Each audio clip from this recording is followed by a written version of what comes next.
여러분 안녕하십니까? 벤자민의 공식 포착입니다. 만나서 반갑습니다. 오늘 에코프로 좀 살펴볼 텐데요.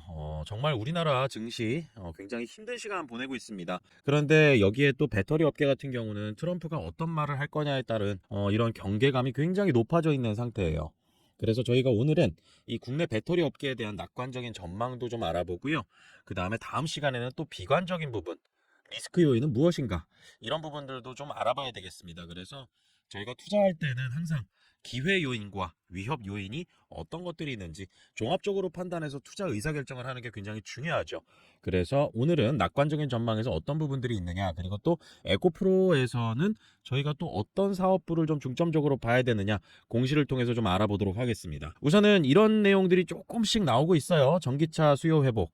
내년에 유럽을 중심으로 전기차 시장이 회복세를 좀 보일 전망도 있다. 유럽의 탄소 배출 규제 강화로 전기차 판매 증가하게 될 것 같고, 그 다음에 한국 배터리 업계도 수요 증가가 예상이 되는 부분이 있다. 그런데 여기에 있어서는 조금 이따가 제가 더 자세하게 말씀을 드리겠지만은요. 전기차가 무작정 이렇게 많이 생산을 하겠다라는 게 아니라 내연기관차에 좀 제재를 가한다라는 내용입니다. 그래서 법안이 통과될 때마다 저희는 여러 가지 모습들을 좀 봤었습니다. 특히나 배터리 업계 인플레이션 감축 법안, 여기에 관련해 가지고 수혜를 받았던 그런 기업들, 대표적으로 국내 배터리 이 양극재 소재 기업들부터 해서요, 셀 메이커들 주가에서는 분명히 굉장히 수혜를 받았던 부분이 있다라는 거 여러분들 꼭 기억해 두시고, 여기에 대해서도 저희가 어떤 영향이 있을지 이런 부분들을 좀 봐야 된다. 그리고 원자재 탈중국 가속화, 이 부분은 계속 이야기가 있었던 부분인데요.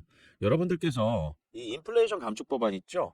이거 트럼프가 폐지하겠다라고 얘기하고 축소하겠다라고 얘기하고 여러 가지 굉장히 강한 어조로 말을 했던 거 여러분들 기억을 하실 겁니다. 그런데 이 인플레이션 감축 법안의 가장 핵심적인 어떤 의도가 뭐였냐면 바로 중국 견제입니다. 중국 견제.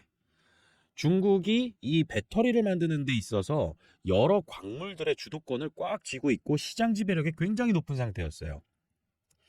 그래서 미국에서 자동차를 팔 때, 전기차를 팔 때 전기차를 사가는 사람들한테 세액공제 혜택 주고, 그리고 거기서 전기차 만드는, 그리고 또 배터리 만드는 이런 기업들한테 첨단 세액공제 혜택 주면서 중국의 광물들을 점차 쓰지 말아라, 이러한 의도도 숨겨져 있었고요. 그래서 인플레이션 감축 법안의 세부 규정, 그 중에 해외 의뢰단체 규정, 이게 굉장히 이 배터리 업계에 굉장히 영향을 많이 줬었죠. 그래서 엔캠 같은 주식이 올해 한 해, 24년도 올해 한 해만 하더라도 굉장히 커다란 수익을 보여줬던 그런 이유들 중에 하나가 이런 법안들입니다. 그래서 여러분들께서 원자재 탈중국 가속화 이 부분에 있어서 원자재 공급망의 탈중국 필요성, 이 부분이 예전에 바이든 정부 때도 있었고 트럼프도 여기에서는 분명히 반대할 입장을 보일 이유가 없습니다.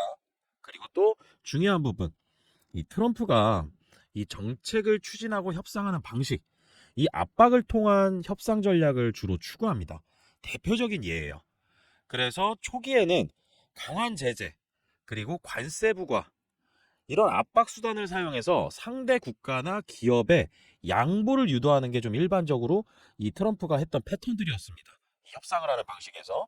그래서 예를 들어서 예전에 이 트럼프가 최초 대통령 취임하고 그때 무역 분쟁이 있었는데 중국하고의 무역 분쟁이 있었습니다.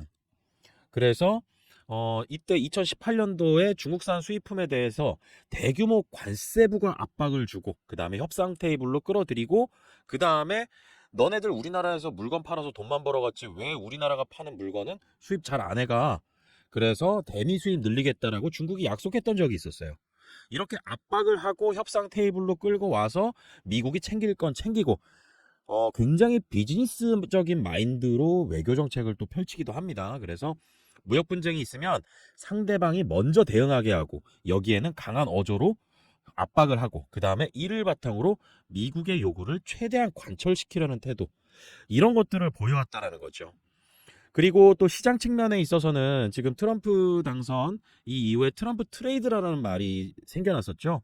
그리고 이거는 당선 전에도 굉장히 유력하게 있었던 시장의 어떤 자금의 움직임, 이 부분에 대해서 이야기를 했던 부분인데, 달러 강세, 그리고 채권금리 상승, 여기에 대한 진정세, 달러하고 채권 금리 같은 경우는 특히나 뭐 국내 금리를 보시는 것보다는요. 미 국채 10년물 금리 단기적으로 해서 이 지금 추이가 어떻게 움직이느냐 이런 부분들을 좀 봐야 됩니다. 달러 강세가 되면 원화가 약세가 되는 거죠. 환율이 올라갑니다. 환율이 오르게 되면은 우리나라 같은 경우는 외국인 투자자들의 영향력이 이 증시 전반적인 어떤 돈의 흐름에 관련해서 영향력이 굉장히 큽니다. 그래서 환율이 급등하게 되면은 환율이 올라가게 되면은 외국인 투자자 입장에서 환해지를 하고 들어오기는 하지만은 달러를 원화로 바꿔요. 근데 그 환해지의 폭이 좀 제한적입니다. 그래서 완벽하게 해칭을 할 수가 없어요. 그렇기 때문에 환율이 올라가게 되면은 그 기업의 주가는 올라간다 하더라도 만약에 환율이 그보다 더 많이 올라가게 된다라고 하면은 환차손을 입습니다. 환차손. 그래서 외국인들 같은 경우는 이 환율에 굉장히 민감하게 자금 흐름이 좀 단기적으로도 크게 쏠림 현상이 있을 때가 있어요. 그래서 달러 강세, 트럼프 트레이드에 있어서는 트럼프가 당선되고 나서 달러가 강한 모습을 보인다라는 거, 미국의 경제가 조금 더 나아질 수 있다라는 전망, 재정 지출 확대하고 그 다음에 미국 우선주의 정책 펼치면서 달러 강세, 원화 약세, 이 부분은 외국인 자금 이탈, 이 부분하고요. 채권 금리의 또 동향을 좀 잘 봐야 됩니다. 그래서 너무 급등하거나 상승하는 그 추세에 있다라고 하면은 이 부분이 여러 가지로 증시의 압박 요인이 됩니다. 굉장히 좀 어려운 내용들이 많이 숨겨져 있지만 그 안에 많은 내용들이 있지만은 단편적으로 그냥 이렇게 생각해 보시면 돼요. 채권 금리 상승. 엄밀히 얘기하면은 국채 수익률이라고 표현합니다. 그래서 미 국채 10년물이 대표적으로 벤치마크로 보는 채권 수익률 중에 하나인데 그 금리가 그 수익률이 급등하게 된다라고 하면 이건 시중금리에 영향을 미칩니다. 시중금리에 영향을 미치면은 기업이 이 자금을 차입해 가지고도 경영을 하고 이렇게 하잖아요. 그래서 물건을 뭐 가져올 때 원자재를 뭐 수입을 해올 때 이럴 때 대부분 금융권에서 차입을 해가지고 가져오는 경우들도 많습니다. 어느 정도 부채 비율을 유지를 하고 있어요. 그런데 여기에 이 차입 비용의 증가가 일어나게 된다면 그 기업의 수익성, 이익률 이런 부분들이 어떻게 되겠죠? 이게 떨어지게 됩니다. 그러다 보니까 채권 금리가 급등하게 된다. 뭐 채권 금리가 좀 상승하는 추세로 계속 간다라고 하면은 증시 자금 이탈이 일어나는 경우가 많습니다. 이 이외에도 여러 가지 복합적인 요소가 있는데 제가 그런 부분들은 좀 나중에 시간을 갖고 여러분들하고 공부하는 시간을 좀 가져보면 좋을 것 같습니다. 자, 그래서 첫 번째로 이렇게 좀 대략적인 내용들을 좀 말씀을 드렸고요. 이제 하나하나 조금씩 살펴보는 내용. 우선은 내년부터 여러 유럽의 탄소 배출 규제 강화 조치들이 시행될 예정입니다. 우선 긍정적 요인이에요. 그래서 탄소 배출 거래제 이게 개편되는 부분들이 있는데 여러분들께서 지금 이 탄소 배출 거래제라는 것을 그냥 이렇게 보시면 되겠습니다. 여기 내용을 제가 좀 자세하게 썼거든요. 그래서 내연기관차 생산 및 운영의 비용 부담이 증가한다. 그래서 전기차를 뭐 직접적으로 생산해라 이런 게 아닙니다. 그런데 탄소 배출 어떤 기준을 정해놓고 그 목표에 맞춰서 내연기관차들도 생산하고 해야 되는데 그거를 이제 한도 이 기준을 높이다 보니까 내연기관차를 생산을 많이 하게 되면 여기에 페널티가 부과돼요. 그래서 이것은 내연기관 차량을 줄이고 전기차로의 전환을 유도하는 효과를 가져오는 거죠. 직접적인 어떤 제도가 아니라 이건 간접적으로 우회적으로 전기차의 생산을 더 늘리게 하는 그러한 이 제도라고 보시면 됩니다. 그래서 2025년부터 강화된 배출 규제를 맞추기 위해서 자동차 제조사들은 더 많은 전기차를 생산해야 하고 판매해야 된다. 그래서 이를 통해서 탄소 배출량을 평균을 낮춰야 된다. 그러면 전기차를 더 생산해야 된다라는 그런 모습들이고요. 그런 이유들이고요. 그래서 여기에 제가 몇 가지 이 두 가지 기사를 좀 가져왔어요. 이 부분은 어 정말로 생각해 볼 부분이에요. 이게 여러 연구 기관들에서 나오는 자료를 바탕으로 나온 기사들이거든요. 여러분들 지금 11월입니다. 지금 영상 찍고 있는 지금 이 오늘 날짜 11월 13일이고요. 이게 11월 날씨라고 저는 도저히 믿겨지지가 않아요. 올해 같은 경우는 더 심하게 크게 저한테 와닿는 것 같습니다. 이상 기후로 최근 10년간 전 세계에서 2,787조 손실이다. 급심한 기상이변이 4천 건의 경제 피해가 집계가 됐다. 그리고 최대 피해국은 미국이다. 10년간 1,305조 원입니다. 최대 피해국은. 그래서 여러분들께서 지금 이런 기사들 뭐 이게 지금 연구 자료이기 때문에 사실로 받아들이는 데는 여러 의문들도 제기할 수도 있는 거죠.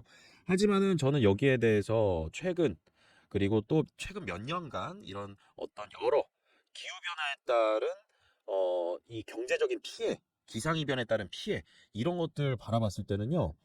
정말 심각하게 받아들여집니다. 그래서 이런 내용들도 한번 올라온 적이 있어요. 기후변화 방치하면 물리적 리스크로 50년 세계 GDP 15% 감소한다.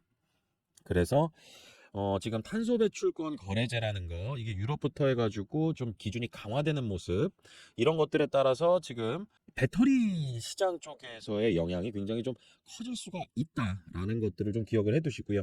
그 다음에 여기에서 또 하나 인플레이션 감축 법안 뭐 폐지 뭐 이런 부분들 근데 아까 좀 낙관적인 전망에서 제가 초반에 말씀드렸죠. 트럼프가 먼저 압박 정책을 추진하면서 협상 테이블로 끌어들인다. 그리고 나서 미국이 챙길 건 챙긴다. 미국 우선주의로. 그런데 여기 보시면은 인플레이션 감축 법안 트럼프 지지자 78%가 IRA 찬성한다라고 합니다. 그런데 여기에서 중요한 부분 정말 더 중요한 부분은요. 공화당이 우세한 지역구에서 인플레이션 감축 법안으로 경제적 혜택을 받고 있기 때문에 해당 지역의 의원들과 기업들이 법안 폐지에 반대할 가능성 이런 부분들은 좀 여러분들께서 많이 들어보셨을 가능성도 있는데요. 제가 한 번 더 강조드리고자 말씀을 드립니다. 그래서 어려울 것으로는 보이나 노이즈는 발생할 수 있다. 그래서 여러분들께서 2차 전지 투자에 있어서는 아직 시장이 성숙되어 간 단계가 아니라는 것을 단편적으로 보여주는 예. 전기차뿐만 아니라 이 드론부터 해가지고요. 굉장히 적용될 분야가 많습니다. 그런데 여기 관련해 가지고는 아직도 내연기관차가 저희가 보는 이 도로에 많이 돌아다닌다. 이게 전기차로 바뀔 가능성 굉장히 아직은 남아 있다. 그래서 아직은 성장 단계에 있다. 좀 이렇게 보시면 될 것 같습니다. 자, 그리고 에코프로 좀 볼게요. 최근에 에코프렌들리 이 데이를 개최하면서 여기서 제가 좀 주목해서 보는 부분들이 있었는데요. 대표적인 거 한 가지만 좀 오늘 말씀드릴 겁니다. 여기에 자회사들 중에 또 투자 기회가 어떤 기업이 있는지 이런 부분들을 봐야 될 텐데요. 지금 이 자료 같은 경우는 에코프로 홈페이지에도 이제 올라와 있는 자료예요. 그런데 이거를 좀 제가 간략하게 좀 설명을 드릴게요. 이거 좀 복잡한 내용이거든요. 그런데 정말 쉽게 제가 제 능력을 다 발휘해서 설명을 드린다라고 하면은요. 이 과정 속에서 어떤 자회사들 중에서 에코프로 HN이 돈을 잘 버는 시기가 찾아올 것 같습니다. 언젠가. 시기가 좀 미래에 있기는 하지만은 이 안에서 또 다른 자회사의 공시를 보면서 말씀드릴 거예요. 여기 보시면은요. 에코프로 CNG입니다. 에코프로 CNG가 폐배터리 폐수주입니다. HN한테. 그리고 에코프로 이노베이션이 에코프로 HN한테 또 폐수를 줘요. 폐수. 어떤 생산 공정을 통해서 나오는 오폐수들. 그리고 에코프로 BM과 에코프로 EM이 또 폐수가 나오는 걸 에코프로 HN한테 줍니다. 그런 걸 에코프로 HN이 이 폐수를 바탕으로 돈을 벌어가는 구조를 만들었어요. 그래서 클로즈드 루프 시스템이라는 거 이 에코프로 그룹에서 거의 수직 계열화하면서 최초로 만들었다라고 저는 보고 있습니다. 포스코홀딩스도 나중에 따라갔던 부분이고 퓨처엠도. 그래서 지금 이 자회사들 중에서 에코프로 HN 이 기업 같은 경우가 이런 폐수들을 바탕으로 이 망초가 있는데요. 이게 이 황산 나트륨이에요. 근데 이게 굉장히 인체에 유해합니다. 안 좋아요. 피부에 닿아도 안 되고 그 다음에 그냥 버려도 안 되고 어떤 적절한 처리를 하고 이제 이거를 내보내야 되는데 버리려면 돈이 든다라는 거죠. 그런데 버리려면 돈이 드는 그 사업을 하겠다라는 것이고 그게 바로 에코프로 HN이라는 것이고 그 에코프로 HN이 이런 모든 폐수들을 가지고 여기서 또 필요한 것들이 있습니다.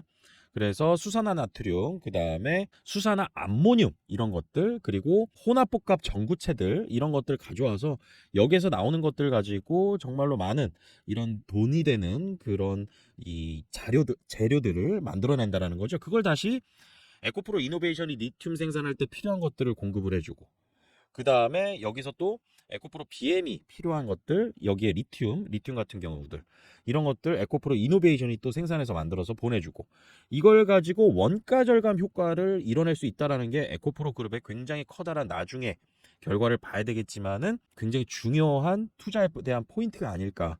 저는 이렇게 보고 있습니다. 그래서 이거는 2026년 이후에 망초 자원화 시스템은 적용이 되고요. 2차 전지 폐수 처리 시스템 같은 경우는 지금 현재 진행형입니다. 가동 중이고 가족사 투자에 맞춰서 확대 계획하고 있고, 에코프로 HN 같은 경우는 이것 때문에 9월 달에 유상증자 발표했었죠. 유상증자 발표하고 주가 굉장히 많이 빠졌다가 제가 할인 매수 기회라고 해가지고 주가가 다시 반등했었던 그런 일들이 있었습니다. 그래서 에코프로 HN은 근데 상장회사죠. 이 내용 보면 에코프로 지주회사 투자할 이유가 뭐가 있겠어요? 그리고 에코프로 BM 상장회사죠. 양극재 많이 팔릴 것 같다. 그리고 배터리 많이 팔린다라고 하면은 에코프로 BM 10% 올라가면은요. 에코프로 같은 경우는 20%다 못 올라갑니다. 그리고 에코프로 CNG 이건 비상장회사죠. 그리고 에코프로 이노베이션 리튬 만드는 회사, 이 두 가지 회사의 어떤 키포인트는 공시에서 좀 잡힙니다. 그래서 여러분들께서 좀 단기적으로 본다라고 하면은 에코프로 이 투자할 때 있어서 자회사 중에 아직 상장 안 된 자회사, 그리고 나중에는 좀 여러분들께서 에코프로에 투자했을 때는요, 배당을 목적으로, 그리고 안전하게 양극재 밸류체인에서 분산 투자한다는 개념으로 투자를 하면 이게 맞겠는데요. 지금 당장에서 급등할 기회를 노린다라는 것은 아직 상장 안 된 회사의 기업 공개, 앞으로 상장 이전 단계, 상장하는 그 과정에 있어서 이런 기업들의 이슈와 재료들이 터질 가능성, 이 과정 속에서 교환 사채를 또 최근 들어서 발행을 하게 됩니다. 그래서 짧게 공시 단락단락 중요한 부분만 좀 뽑아가지고 여러분들께 몇 가지 설명을 드릴 겁니다. 우선은 에코프로 CNG 볼까요? 주주 구성 먼저 봐야 돼요. 에코프로 CNG. 에코프로 CNG 보시면은요, 이 에코프로 CNG 비상장 회사이고요. 에코프로가 가지고 있는 자회사 중에 하나입니다. 그래서 주요 주주 현황, 여기 누가 들어와 있는지 이 부분을 좀 봐야 돼요. 그러면은 여기 보시면은요, 에코프로가 최대 주주고요. 그 다음에 여기 익숙한 어떤 회사가 하나 보입니다. BRV 로터스 펀드, 그리고 이노베이션 펀드, 형문 식용림 미신재료 유한회사, 이거 거린메이죠, GM. 그리고 우리 사주조합 보이고. 그런데 이런 두 가지 회사, 그리고 이터널 플러스 리미티드, 이런 회사들 같은 경우 다 어떤 회사일까요? 경영 참여 목적으로 이거 지분 가지고 있을까요? 아닙니다. 블루런 벤처스 같은 경우는 에코프로 머티리얼즈가 상장하기 한참 전 단계부터 굉장히 싼 가격에 유상증자, 이렇게 이 비상장 단계에서 투자를 해놓고 나중에 상장한 다음에 시장에 주식을 팔고, 그 다음에 블록딜을 통해서 팔고, 이러면서 투자 수익을 회수했던 투자 회사입니다. 그렇기 때문에 에코프로 CNG 같은 경우도 지금 이렇게 받았던 돈들, 주식을 주면서 받았던 돈들, 회사의 성장에 여기에 쓰였겠죠. 그런데 이 투자자들한테 줘야 되는 건 뭘까요? 바로 상장입니다. 에코프로 CNG. 그리고 여기 보시면은요, 이 공시 같은 경우는 에코프로 이노베이션 관련된 공시입니다. 이게 작년 6월이었죠. 6월 말에 6월 30일이었을 겁니다. 그때 에코프로 BM 전환사채 발행하고, 그 다음에 에코프로 그룹에서 유상증자 발표했는데, 그 유상증자의 직접적인 투자 대상이 에코프로 이노베이션이었어요. 그리고 돈 자체가 에코프로 이노베이션으로 흘러가는 그런 공시였습니다.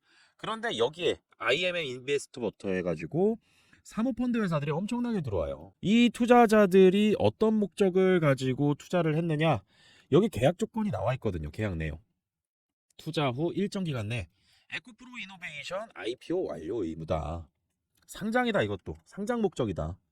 에코프로 자회사 중에 여러 상장회사들이 있는데, 그런 상장회사들 같은 경우는 어떤 이 산업 내에서, 그리고 그 기업의 내에서 재료가 있다라 그러면은 그 기업의 주가가 더 많이 올라가요. 에코프로 주가가 더 많이 오를 이유가 있을까요?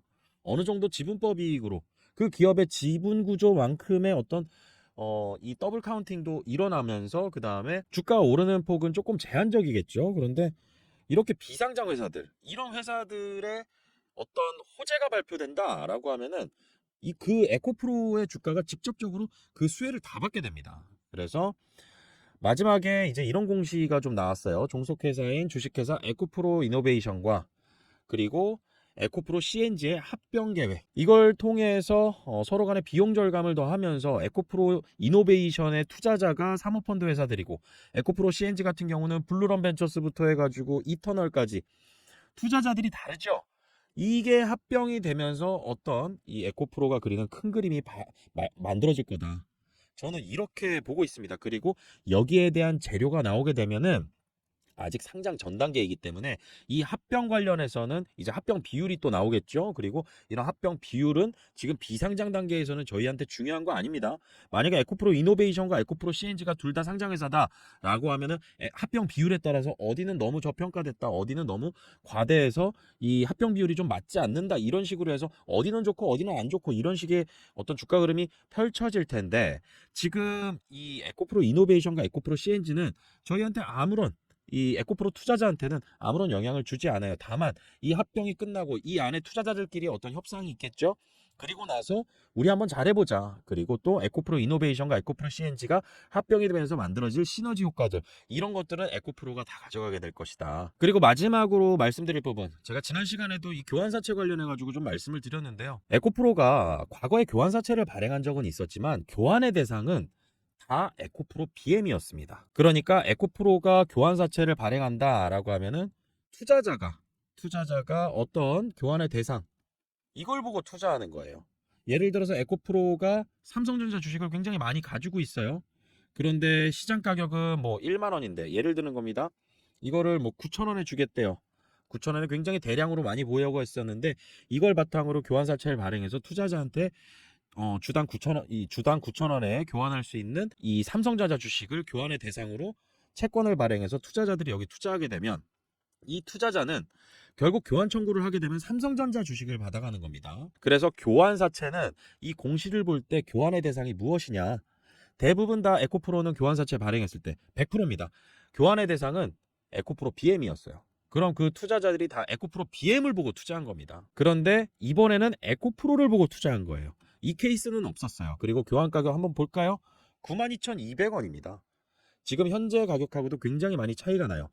당연히 이 교환사채 투자자는 여기에 안전장치를 마련해 놓고 들어온 거죠. 왜냐하면 교환 청구를 하지 않으면 돼요. 그런데 투자자는 여기에 표면이자도 하나도 없는 이 에코프로의 교환사채, 표면이자가 0%입니다. 750억 규모 돈 납입하고 난 다음에 여기에서 가져가는 이자, 실질적으로 있지는 않아요. 만기 때 가져가는 이자가 2%입니다. 얼마나 낮습니까? 이거 이자를 바라보고 들어오는 이런 구조가 아닙니다. 그리고 또 여기에서 굉장히 중요했던 거, 여기에는 또 하나, 여기에 굉장히 중요한 뭐 독소조항, 불리한 조항, 이거는 이제 발행 후 만기 2년이 되는 날, 2년 이후부터는 그러면은 표면이자 연 5%로 올리겠다.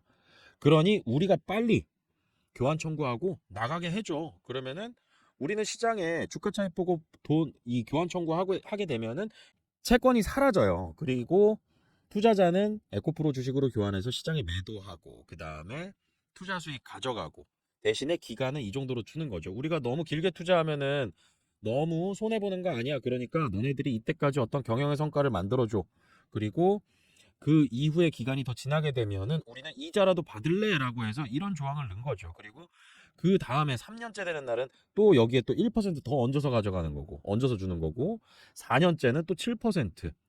그래서 자꾸 가산되다 보니까 에코프로는 이거 굉장히 신경 쓸 수밖에 없고, 이건 비즈니스적인 관계에 있어서 주가에 차익을 줄 수 있는 기회를 마련하는 그런 경영의 모습들과, 그 다음에 재료 발표, 그 다음에 에코프로에 기존에 투자했던 비상장 단계부터 투자했던 에코프로 CNG, 그리고 에코프로 이노베이션의 투자자들에게도 보답을 해야 된다라고 하면 그거는 상장이다. 상장 완료 의무고, 그 다음에 그 전 단계에서는 어떤 기업 가치가 올라가는 그러한 경영의 모습들을 좀 보여줘야 되겠죠. 이런 부분들이 저는 그렇게 크게 길게 보고 있지는 않습니다.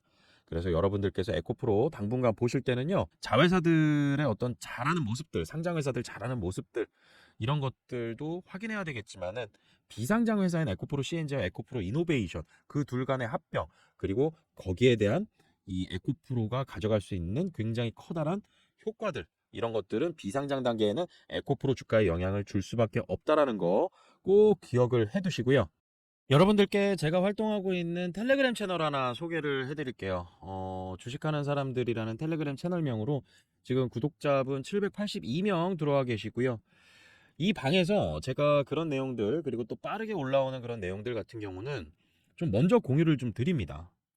그래서 여기에서 또 볼만한 관심 종목들이 있으면 여러분들께 공유드리고요.